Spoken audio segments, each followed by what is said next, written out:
Hello every one. ഇന്ന് സദ്യയിലെ side dish ആയിട്ടുള്ള ഓലനാണ് നമ്മൾ തയ്യാറാക്കിയെടുക്കാൻ പോകുന്നത്. നല്ല പച്ച വെളിച്ചെണ്ണയുടെയും തേങ്ങാപ്പാലിൻ്റെയും ഒക്കെ രുചിയുള്ള ഈ ഒരു ഡിഷ് ഇഷ്ടപ്പെടാത്തവരായിട്ട് ആരും തന്നെ ഉണ്ടാവില്ല അല്ലേ? അപ്പം വളരെ പെട്ടെന്ന് തന്നെ തയ്യാറാക്കിയെടുക്കാൻ പറ്റുന്ന ഓലൻ നമുക്കൊന്ന് തയ്യാറാക്കി നോക്കാം. അതിനെ ഞാനിവിടെ മമ്പയർ ചട്ടിയിലോട്ട് ഇട്ടിട്ടുണ്ട്. ഇത് ഏകദേശം 3 മണിക്കൂർ ഞാൻ വെള്ളത്തിൽ കുതിർത്തതിന് ശേഷമാണ് വേവിച്ചെടുക്കുന്നത്.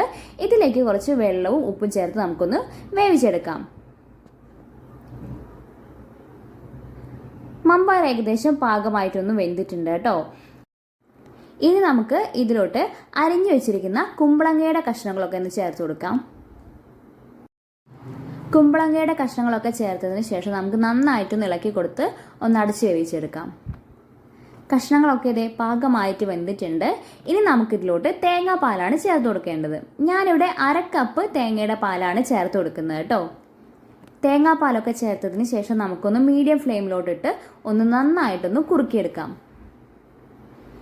ഏകദേശം തിളയൊക്കെ വന്നിട്ടുണ്ട്, നന്നായിട്ടൊന്ന് കുറുകിയിട്ടുണ്ട് കേട്ടോ. ഇനി ഇതിലേക്ക് കുറച്ച് കറിവേപ്പില കൂടെ നമുക്ക് ചേർത്ത് കൊടുക്കാം. ഇതിന് മുകളിലായിട്ട് പച്ച വെളിച്ചെണ്ണ കൂടെ ചേർത്ത് കൊടുക്കാം.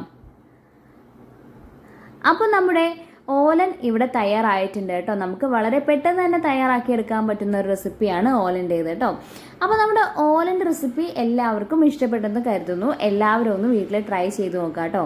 അപ്പോൾ നമ്മുടെ ഇന്നത്തെ വീഡിയോ ഇഷ്ടപ്പെട്ടിട്ടുണ്ടെങ്കിൽ ലൈക്ക് ചെയ്യുക. നമ്മുടെ ചാനൽ സബ്സ്ക്രൈബ് ചെയ്യാൻ ആരെങ്കിലും വിട്ടുപോയിട്ടുണ്ടെങ്കിൽ സബ്സ്ക്രൈബ് ചെയ്യുക. അപ്പോൾ നമുക്ക് പുതിയ റെസിപ്പികളുമായിട്ട് ഇനിയും കാണാം. അതുവരെ ബൈ.